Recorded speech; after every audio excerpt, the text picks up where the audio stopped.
Credo in unum Deum, Patrem omnipotentem, factorem caeli et terrae, visibilium omnium et invisibilium, et in unum Dominum Iesum Christum, Filium Dei unigenitum, et ex Patre natum ante omnia saecula, Deum de Deo, lumen de lumine, Deum verum de Deo vero,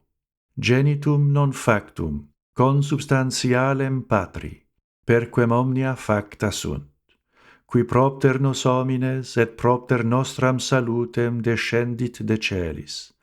et incarnatus est de Spiritus Sancto ex Maria Virgine, et homo factus est. Crucifixus etiam pro nobis sub Pontio Pilato, passus et sepultus est, et resurrexit tertia die secundum Scripturas, et ascendit in caelum, sedet ad dexteram Patris, et iterum venturus est cum gloria judicare vivos et mortuos,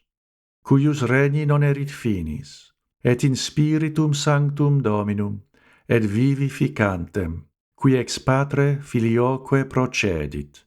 qui cum Patre et Filio simul adoratur, et conglorificatur, qui locutus est per prophetas, et unam, sanctam, catholicam et apostolicam ecclesiam, confiteo runum baptisma in remissionem peccatorum, et expecto resurrectionem mortuorum, et vitam venturi seculi. Amen.